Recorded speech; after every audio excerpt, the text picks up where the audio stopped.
Muy bien, vamos. Bueno, ¿por dónde queréis que empecemos? ¿Por el nuevo ministro de Economía, que ya lo tenemos, que ya ha sido nombrado? A ver, José Antonio, Román Sí, Escolano, aragonés, 52 años, sabe inglés y experiencia también tiene. bueno, menos mal que sabe inglés, con lo cual ya, de todas formas, bueno, pues yo creo que es un puesto técnico. Os recuerdo que era técnico comercial Sí, y es economista economista del del Estado. Estado. Sí, sí.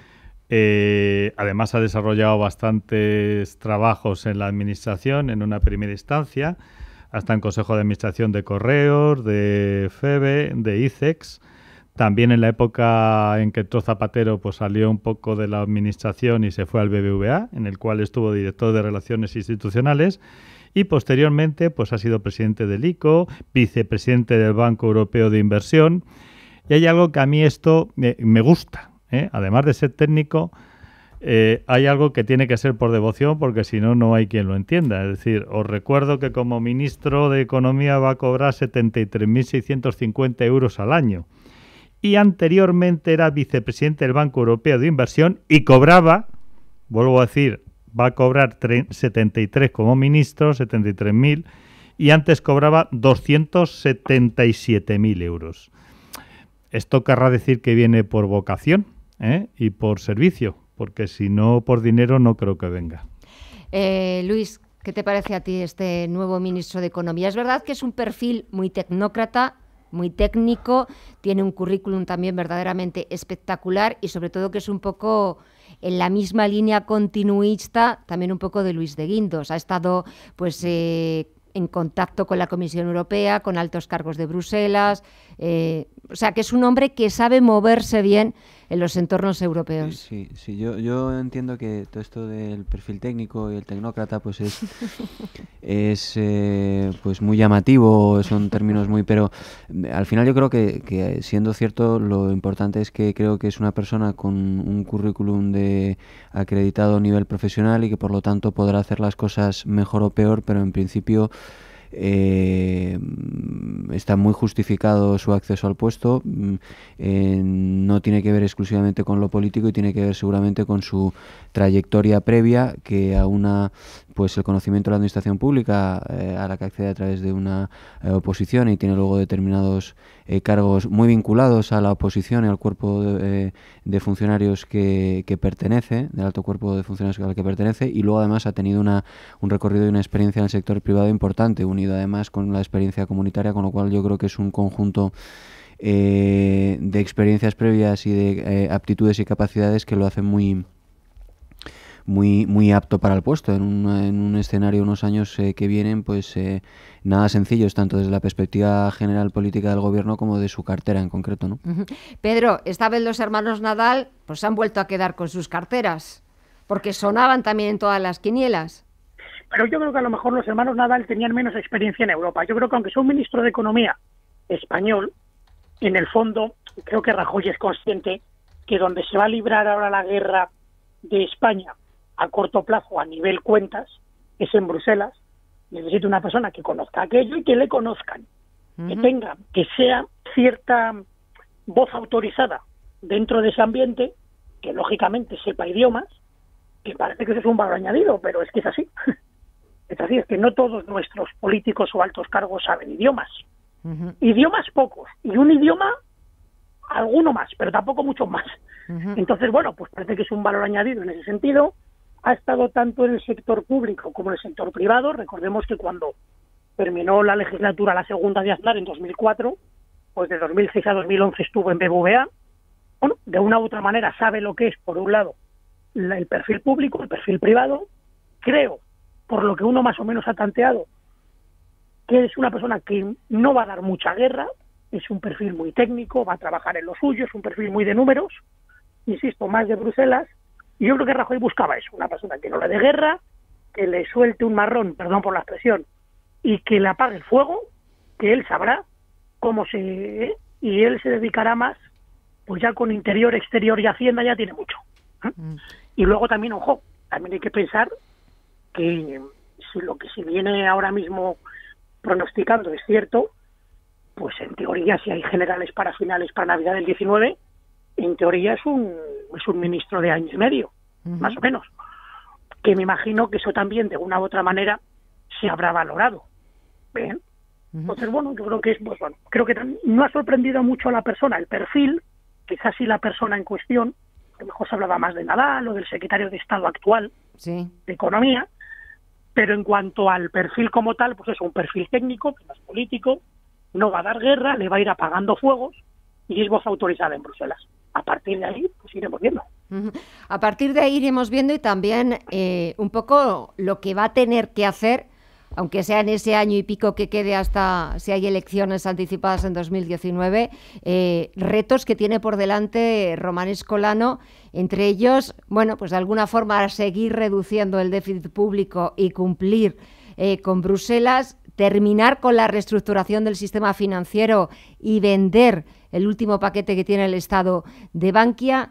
José Antonio, ¿qué más cosas le queda por hacer al ministro de Economía? Le quedaría la ley del mercado hipotecario, que se saque de una vez y, bueno, pues luchar con el tema de los presupuestos junto con Montoro, que por cierto el otro día dijimos que Montoro era un poco la voz cantante, pues aquí lo va a ser más, porque realmente la persona que entra Escolano es un técnico y por lo tanto, es decir, va a ayudar muchísimo a todo esto que estamos hablando, que se necesita un técnico en la venta de Bankia, por ejemplo, en el mercado hipotecario, etcétera. Los técnicos son los que van a dar el valor añadido, los políticos, por desgracia, cada vez dan menos valor añadido.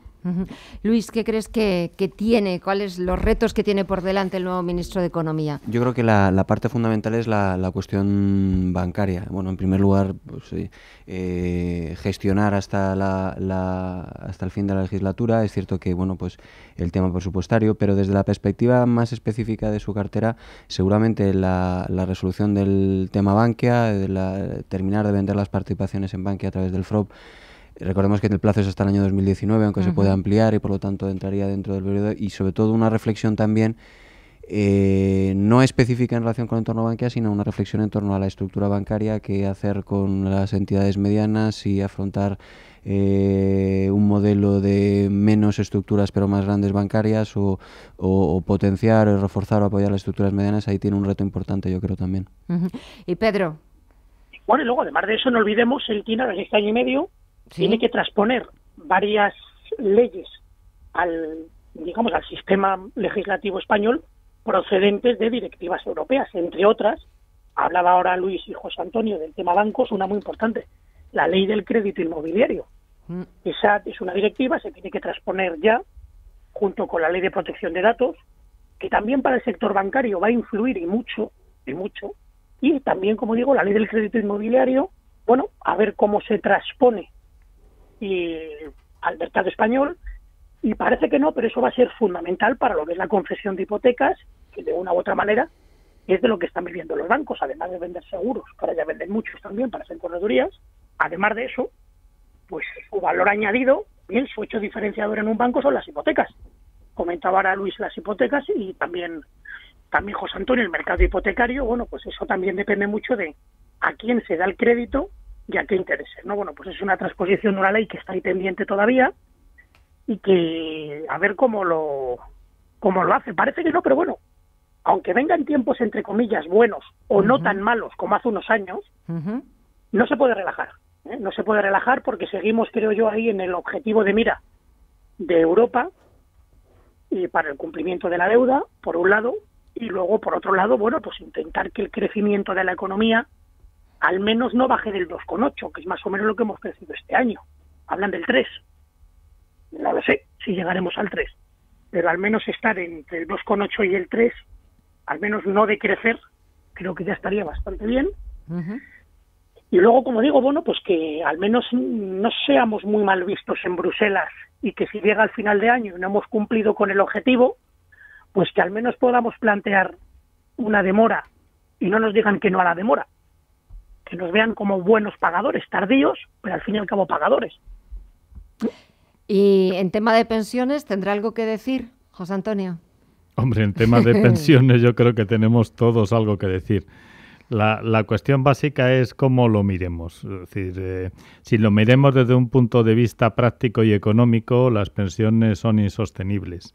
Si lo miramos desde otro punto de vista práctico y no ya económico, sino un poco social, pues hombre, sí tenemos que decir que las pensiones, en principio, yo soy partidario de que se suban en función del IPC, que es mucho dinero lo que supone, pero la realidad es que tiene que estar vinculado a algo y algo que es importantísimo, que es que no nos metemos con eso, hacemos números 2 más 2, 4 y no nos damos cuenta de que hay dinero suficiente para poder traspasar partidas de un sitio a otro. Es decir, pues no sé, la partida correspondiente a, en vez de comprar 2 portaaviones, un submarino, no sé qué, pasarlo a las pensiones, porque como bien comentaba yo también el otro día, es decir, yo creo que las pensiones, cuanto más cobren, sobre todo los que cobran 500 euros y hasta 1.000 euros, que es una inmensa mayoría, pues hombre, si cobraran más, harían que la economía funcionara un poco mejor. ¿De dónde se saca el dinero? Pues estoy seguro que con buena fe se puede sacar el dinero sin necesidad, y esto es importantísimo, sin necesidad de subir impuestos. Cuando se suban los impuestos, la economía, como bien sabemos todos, empezará a tener problemas importantes.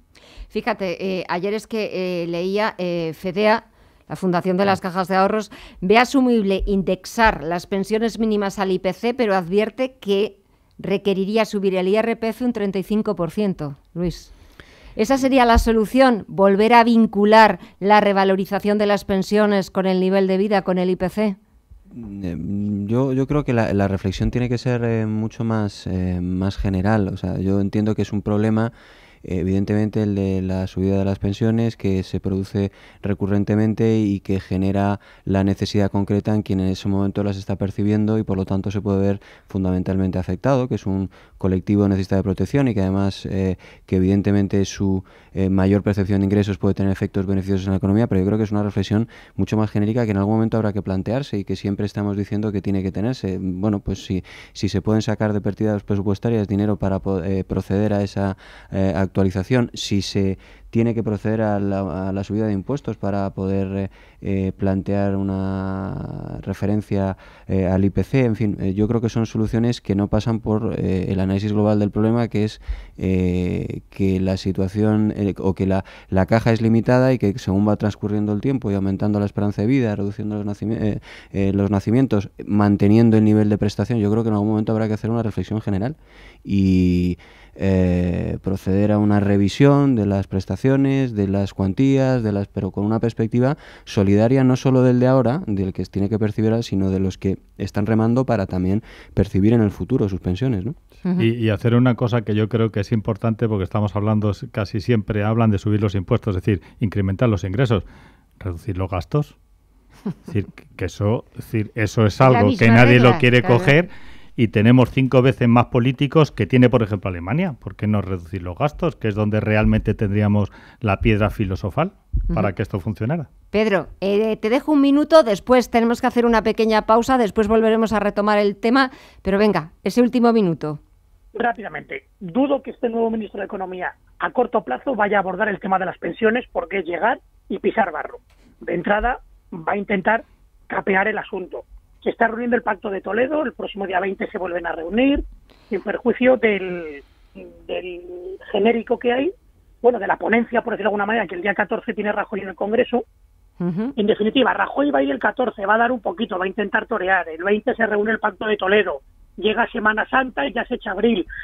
Y ya tenemos presupuestos, es que... Y eso, y ya, ya tanteando un poquito, y parece que como llega Semana Santa, mediáticamente se apaga un poquito el asunto, ya no se agita la calle con el tema, en este caso, de pensionistas, la gente, el que pueda se va a la playa, el que no a la nieve, llega abril, se suaviza el asunto, y el ministro de Economía a mí me da que va a estar más en Bruselas que en Madrid, al menos a corto plazo.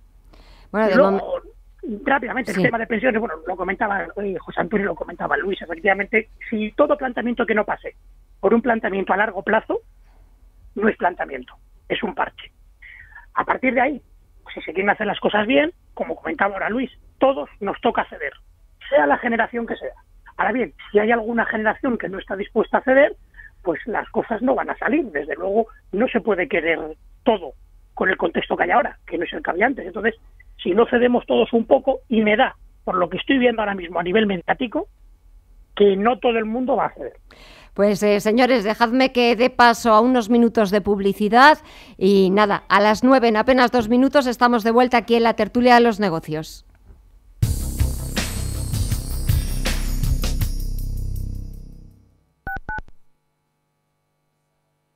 Rómulo el Magnífico, la comedia que no te puedes perder, llega al Teatro Quevedo. Rómulo el Magnífico, una divertidísima comedia histórica en la que no podrás parar de reír. ¿Quién dijo que la historia era aburrida? Rómulo el Magnífico, estreno el 17 de febrero. Venta de entradas en taquilla y en teatroquevedo.com. Poseer el derecho a ser definido como territorio Audi 5 estrellas podría ser una aspiración que suena muy bien. Pero realmente es mucho más. Es todo un compromiso. El compromiso de todo el equipo que forma Audi Retail Madrid con el trabajo bien hecho para que pase lo que pase, siga disfrutando de su vehículo nuevo o de ocasión en todo momento. En Audi Retail Madrid, vender un Audi no es el final del proceso, es solo el principio. Audi Retail Madrid, a la vanguardia del servicio. Entre la tradición del norte y lo más vanguardista de la nueva cocina de la capital, descubre el restaurante Montes de Galicia. Cocina gallega donde el producto cuidado y aderezado hasta el extremo nos transporta a los bosques y los pueblos mágicos de Galicia. Montes de Galicia, 20 años en lo más alto de la gastronomía madrileña. losmontesdegalicia.es. Los buenos stock pickers acaban logrando siempre mejores resultados que el conjunto del mercado. Lo ideal es que sepáis qué cambios realizan los grandes gestores del país antes que el resto. Escucha Gestión del Patrimonio, de lunes a jueves a partir de las 5:30 de la tarde y los viernes a las 5, en Cierre de Mercados, con Fernando Latienda. Entre tú y yo, ¿te gusta la música, leer, viajar, el deporte? Entre tú y yo, ¿te gustaría conocer mejor a tu artista preferido? Entre tú y yo, hay una manera desenfadada de pasar los sábados. Si quieres descubrirlo, tienes una cita en Radio Intereconomía a las 2 de la tarde con Paula Pérez Salazar. Ya sabes, los sábados, en Entre tú y yo, lo que tú quieras.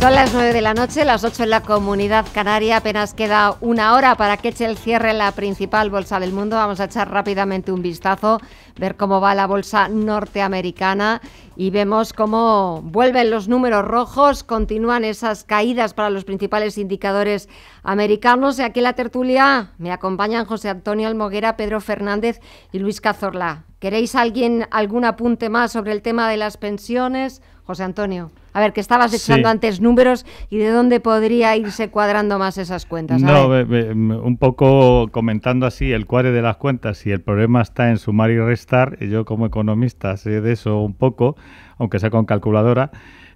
Bueno, tenemos un déficit de la Seguridad Social este año de 18.600 millones de euros. Y si sacáramos solamente las pensiones no contributivas de la Seguridad Social, representan 22.000 euros, es decir, 22.000 millones de euros. Es decir, que ya lo cuadrábamos. Si es por cuadre, ya lo hemos cuadrado.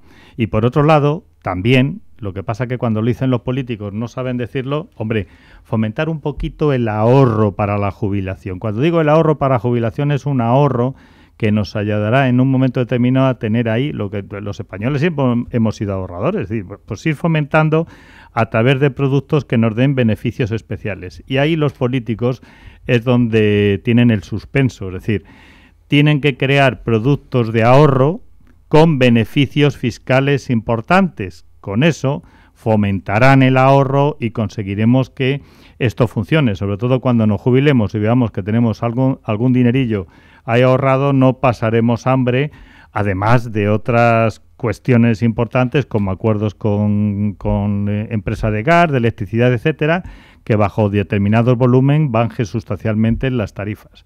Todo eso yo creo que es muy fácil de hacer, pero siempre y cuando haya voluntad política, claro.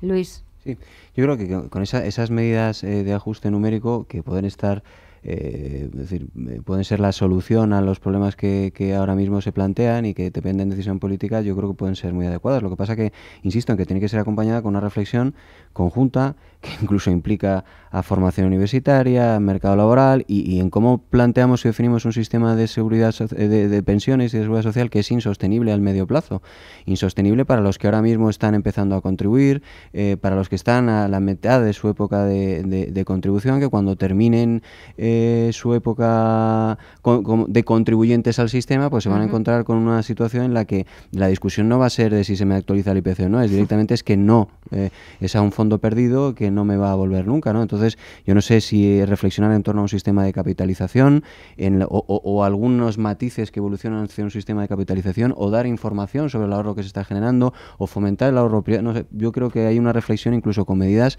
en algún momento arriesgadas o innovadoras o que al corto plazo supongan un coste político, pero que algún político tendrá alguna vez que tomar y que plantear. Pedro. Pues lo de siempre, que lo comentaba José Antonio, voluntad política, pero creo que lo hemos comentado otros miércoles, la ausencia de proyecto. Y lo mismo pasa, por ejemplo, con la educación. Pacto por la educación. Y vemos que ayer se levantó el PSOE porque dice que ellos no se van a sentar si no se le asegura que vayan a invertir un 5% del PIB. Cogen y se levantan. Y viva España. Y aquí no pasa nada. Pacto en este caso de Toledo. Todos son pactos, pero con el Pacto de Educación llevan 15 meses y aún no se han sentado. Y con el Pacto de Toledo, que sí, que no, que viene Rajoy al monográfico el 14, el 20 nos volvemos a reunir, en el fondo, lo comentaba Luis, no hay un plan. Y si no hay un plan a medio y largo plazo, pues el resto, pues bueno, se puede parchear de un lado, se puede, pero en el fondo todo el mundo sabe que, como todo se ve en clave electoral, pues volvemos a lo mismo, es que son casi 10 millones de votantes, 10 millones de pensionistas casi, 9,5 aproximadamente. Es decir, prácticamente un tercio del total del electorado es pensionista. Eso son muchos votos, muchísimos votos. Por lo tanto, tantean mucho, son aguas muy movedizas. Y entonces, pues por desgracia, como en esto llamado país todo es política, pero no políticas de empleo, políticas de seguridad social, políticas de pensiones, sino política en singular, pues no avanzamos. Y si hay ausencia de proyecto, comentaba ahora Luis, a lo mejor hay que tomar alguna medida arriesgada. ¿Y qué lo vamos a hacer? Cuando estamos trabajando o están trabajando a vistas diciembre del 19, aunque lo nieguen. Claro, entonces si no nos planteamos algo de aquí a 2030, por ejemplo, eso es un medio plazo corto, pero bueno, a nivel pensiones, pero bueno, digamos medio plazo. ¿Qué pasa? Que la gente no se plantea más allá de la siguiente legislatura. Entonces no nos puede ir bien. Hay ausencia de proyecto y estamos hablando de 3 y 4 generaciones, la presente y 3 o 4 venideras. Hay una cosa que está clara. Los sistemas de pensiones, si uno ve lo que ha venido siendo la historia de España y en otros países, cada 40, 50 años hay que reformarlos, si no en su totalidad, sí que hay que actualizarlos. Y el programa y el sistema de pensiones creado por Girón de Velasco, mediados de los 60, la época de los tecnócratas, hablábamos antes, de los técnicos, pues después de 50 y tantos años ha cambiado, lo comentaba antes Luis, la natalidad, la gente que está empleada, el paro. Ha cambiado la esperanza de vida. Si antes más o menos se venía falleciendo 70, 73, ahora son 83. Es decir, el contexto no es para nada igual, es un contexto, cuando se crea en su momento a mediados de los 60, pensado más o menos, trabajan 4 para sostener a 1, es más o menos la ratio. Para la ratio es la mitad, es 2-1. No salen las cuentas. Ahora, si no hay sentido de Estado, sentido de nación, nadie se sienta, e independientemente de la repercusión electoral que pueda tener o dejar de tener, si nadie toma medidas, es maquinalmente imposible que se hagan las cosas bien. Van a ser todo parches. Donde tampoco parece que han salido las cuentas es en Italia. ¿Qué os ha parecido el resultado de las elecciones de este domingo, José Antonio? Pues yo creo que está vinculado a lo que realmente existe ahora en Europa. Es decir, hay partidos que están un poquito por estar, que lo que quieren es cambiar todo, son ácratas muchos de ellos, y en la política la están viviendo para cambiar lo que es absolutamente todo. Por lo tanto, lo estamos viendo. Es igual que puede ocurrir en España en un momento determinado, aquí estamos un poquito más consolidados, y el problema de Italia es saber quién manda ahora. porque claro, por un lado tenemos el Pepe Grillo y por otro lado tendríamos a nuestro amigo Berlusconi, que no sé yo cómo puede juntarse. Allí no hay unos políticos, bajo mi punto de vista, serios y que puedan hacer algo. Luis. Pues la verdad es que lo del movimiento 5 estrellas, en fin, hablándose simbólicamente de la Tercera República, lo que acredita es, bueno, pues oye, las urnas, Italia era un país especialmente complejo en temas de votaciones y con una historia pues de una fragmentación política importante, entonces pues, esto se ha multiplicado y genera unos resultados pues de muy difícil articulación en el término clásico de las democracias europeas de los últimos años, de dos grandes mayorías y de la alternancia de esas dos grandes mayorías, ¿no? Que quizás un poco es el nuevo modelo de resultados, como decía José Antonio, electorales en la Unión Europea, ¿no? En Italia, en este caso, mucho más exagerados por la propia tradición que tenían. Pero sobre todo también de partidos que cada vez son más contra Europa, ¿no, Pedro? Más euroescépticos, más contra el euro, contra la idea de sacar, bueno, en este caso a Italia del euro. ¿Qué está pasando realmente en Europa? Yo matizaría más que contra Europa, contra Bruselas. ¿O contra Bruselas? No es lo mismo, no es lo mismo. Porque yo creo que ven en Bruselas a alguien que ni está ni se le espera, me explico. Dice que hace, pero luego no termina de hacer. Ahora parece que vive por y para el Brexit. Y yo entiendo que luego, pues estamos hablando ahora de las pensiones, pero es que, ojo, en Alemania, el sábado, da el visto bueno, después de 5 meses, el Partido Socialista, para decir que sí y trabajar en coalición. Si el sábado dicen que no, y había un sector dentro del Partido Socialista, y no era ni uno ni dos, era cerca de la mitad, que no querían, Alemania sigue igual que España estaba hace un año, o hace 2. Y Italia estará más o menos lo mismo. ¿Qué quiere decir? Pues que la gente, lo que yo creo que debemos decir no es que sea euroescéptica, sino que en el fondo la política a día de hoy le genera dudas, llámese Europa, llámese Bruselas, llámese Moncloa. Y le genera dudas, pues ¿por qué? Pues porque ven que el tiempo pasa, no se terminan de hacer las cosas, ven que Bruselas es más un ente o una entelequia que una realidad como tal, y algo que es Alemania, que Alemania decían que era, y en teoría es, la locomotora de Europa, pues la locomotora ha estado a horas de quedar separada otros 5 meses, si no es por un escaso margen el sábado del Partido Socialista, que da el visto bueno. ¿Qué quiere decir? Pues que hay muchas dudas en Alemania, en Italia, las ha habido en España, lo veremos, de hecho, en las próximas europeas, que son en mayo, coinciden prácticamente las europeas con las autonómicas y locales aquí en España. Veremos que también pues, la gente tiene dudas. Y yo creo que es más a Bruselas, las políticas de Bruselas, no el concepto en sí de Europa. ¿Quién no se siente ahora mismo europeo? Hombre, de una u otra manera todos, luego habría que matizar, ¿no? Posiblemente a lo mejor un español se siente más europeo por su vinculación con la Alemania que un finlandés respecto a Turquía. Pues entiendo que sí, aunque todo sea Europa, ¿no? Pero yo creo que aquí el problema debería mirárselo Bruselas. Oye, ¿qué estamos haciendo mal para que Alemania haya estado a horas de prolongar su duda? ¿Qué estamos haciendo mal que Italia, bien por una vía o bien por otra, sea el movimiento 5 estrellas, o bien la Liga Norte y una coalición también de derechas, o bien en España, sin ir más lejos, que también se ha formado gobierno, digamos, después de un año? ¿Qué está pasando? ¿Qué estamos haciendo mal, Bruselas? No es solo problema de Alemania, de Italia, de España. Si son muchos los que dudan, lo mismo no es problema de esos países, que también puede ser. Lo mismo algo también tenemos nosotros de culpa. Y creo que Bruselas ahora mismo no se está mirando mucho el ombligo. ¿Y qué estamos haciendo mal, por ejemplo, el cambio de asunto con Cataluña? Bueno, pues falta de decisión. Creo que lo comentábamos el miércoles pasado. Se está judicializando la política de tal manera que el gobierno, a mí me da la sensación de cuanto más tranquila vayan las aguas, 2 veces mejor, no quiere menear el asunto, y todo lo que sea dilatarlo en la justicia, sabe que al menos gana tiempo. Y si hay algún problema, recurra usted al Constitucional. ¿Qué pasa? Pues que eso, en un momento dado, pues bueno, puede, bajo la esfera de la legalidad y del Estado de Derecho, pues entiendo que tengan que pasar por los tribunales para determinadas cosas que tiene que decidirlas el pater familias. Y aquí ni hay pater ni hay familias.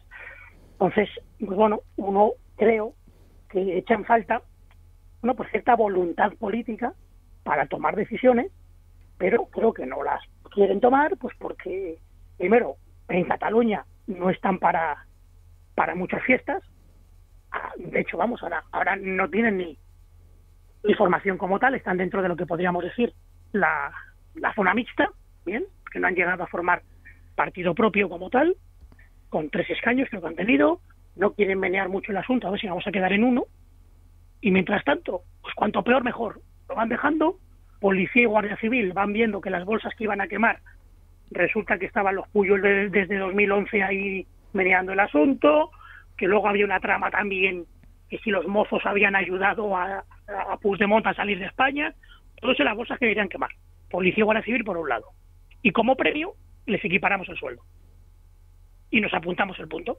Y luego, en el resto, lo judicializamos todo. O bien en Audiencia Nacional, en Supremo, o en su defecto en el Constitucional. ¿Y Moncloa? Luis, y el próximo lunes hay pleno del Parlamento y el candidato está en la cárcel. Pues es una situación surrealista tras otra situación surrealista que tiene que ver con la complejidad de darle una solución política a la situación. Es cierto que se ha ido por la vía jurídica y la vía judicial, porque tratando de proteger la legalidad vigente, pero que debería ir acompañado de determinadas decisiones políticas que cuesta tomar. Pero a mí lo que verdaderamente me preocupa es que cuanto más se prolonga esta situación, que además ya se ve como absurda desde lejos, o sea, como ridícula, pues se genera, pues yo creo, una mayor tensión, una mayor fractura social, es decir, todo lo que ha habido detrás de lo que ha llegado a generarse a nivel político, ¿no? Todos estos años de una educación en ver al que no es como tú como un contrario, en fin, todo eso es lo que va a costar muchos años recomponer, porque esa fractura está ahí y es en lo que se ha apoyado toda esta ópera bufa, que es al final lo que es toda esta situación. José Antonio, ¿esto tiene solución? Parece que estamos hablando otra vez de las pensiones, pero Cataluña, ¿quién debería mirárselo? Todo tiene solución, gracias a Dios. Con lo cual, no es que nos pongamos a pensar, a parar para que se solucione solo, pero sí tenemos que ir dando soluciones. Es decir, el pueblo catalán es un pueblo sabio, es un pueblo preparado, es un pueblo que siempre ha sido un emprendedor y empresarios muy buenos, y no entiendo yo esta postura. Ahora están bajo la tutela de no solamente de independentistas. Os recuerdo que por mucho que quieran ponerlo, si en caso de que les dejara salir el juez al señor Sánchez, no saldría si la CUP, que son 4, no votara a su favor, y han dicho que no quieren votar, con lo cual estamos en manos de 4 personas que con unas ideologías determinadas y con una forma de ser y de pensar que lo que no están pensando ni en Cataluña ni en España, sino yo creo que en su ombligo, con lo cual solución tendrá y por desgracia sinceramente pienso que tiene que ser a través de los tribunales. Cualquier otra solución que el gobierno plantee es una solución que tiene que estar apoyado por el resto de los partidos, y si no está apoyado, pues lo tendremos muy difícil. Un último minuto antes de despediros. Mañana, la huelga feminista, Luis. Es que es un tema que me cuesta tanto entender, aunque intentando ser comprensivo con los motivos, que me cuesta sinceramente opinar sobre él, ¿no? Yo creo que si los motivos en los que se basa la huelga tienen fundamento y por lo tanto me parece razonable operar por ello, yo creo que la estructura esta de una huelga feminista, en fin, yo creo que habría otras maneras mucho más eficaces de defender una situación de desigualdad, que entiendo que en todo caso debería ser un trato igual con independencia del sexo o del género, ¿no? Pedro. Yo creo que si se quiere trasladar a la mujer, primero, yo creo que no hace falta un día internacional en el día a día, en cuestiones prácticas. Y pues tanto que se quiere igualar, yo creo que ahora la mujer asume todavía más cargas que antes. Bueno, ¿y por qué no se aborda realmente la cuestión de la conciliación laboral? La cuestión de la ayuda a las familias, pero ayudarlas en las cosas prácticas. Hablaba antes, por ejemplo, Luis, creo recordar, y también José Antonio, a nivel pensiones, de una reforma fiscal. Y una reforma fiscal que grave menos las pensiones a partir de determinada edad. Bueno, ¿Y por qué en España no se ayuda realmente a las familias? Bueno, pues querer también a la mujer es ayudar también a la familia. ¿Por qué? Porque a día de hoy la mujer, asumamos la realidad, asume gran parte del día a día de lo cotidiano de una casa. La conciliación laboral, 1. 2. El periodo de maternidad, los famosos 4 meses, los 100 días. A lo mejor hay que empezar a plantearse que a lo mejor es poco tiempo y hay que aumentarlo a medio año, por ejemplo. Pero a mí, que es a lo que yo voy, me da que detrás de esto hay otros intereses creados que yo creo que no sé si se preocupen tanto o no de la mujer, no en sí de la mujer, sino de los problemas reales, cotidianos, prácticos, bien, que tiene la mujer. A partir de ahí, si hay que hacer huelga mañana, en el caso de la mujer, para demostrar que se está a favor de la mujer, pues creo que es un error. En primer lugar, porque tal como estamos, dejar de trabajar no es para nada bueno, para empezar. Y en segundo lugar, que es que creo que el Día de la Mujer se hace, pues eso, trabajando, tomando medidas en lo cotidiano, en el día a día. Pero no sé, tener que abanderar una huelga y estar en primera línea, pues no sé hasta qué punto hay más intereses creados detrás que lo que realmente hace falta ahora mismo para la mujer de hoy en día, que es ayuda a la familia, conciliación laboral, permisos de maternidad, pero es abordarlo, no hace falta que sea 8 de marzo, también se puede hacer un 20 de septiembre. O un 23 de junio. José Antonio, ya para terminar. Sí, bueno, yo poco voy a decir, habéis dicho todo. Lo único que yo creo que el tema de la mujer, efectivamente, es decir, tiene que haber una igualdad. Es algo evidente que pensamos todos, ¿eh? Y yo además, por egoísta, tengo mujer, tengo 2 hijas, tengo una perra, no sé si también entra dentro. Es decir, que al final, es decir, todos queremos que las personas, es decir, que las mujeres cobren exactamente lo mismo que nosotros. Y el tema del día de mañana, bueno, pues a mí no me parece que es un día, bueno, podía haber sido otra cosa. Lo que hay que luchar por ello lo tenemos en la cabeza. Los políticos lo debían tener tanto, y sobre todo, pues una cosa que decía la abuela de mi mujer, que era muy sabia, que cada uno haga lo que más convenga. Pues señores, lo que más conviene ahora no es despedir la tertulia, pero es que no me queda más remedio. Daros las gracias a José Antonio Almoguera, experto en asesoría fiscal y financiera, Pedro Fernández, abogado y empresario, y a Luis Cazorla, profesor de Derecho Mercantil y abogado. Gracias a los tres. Hasta la próxima semana. Nosotros hacemos una pequeña pausa y enseguida volvemos.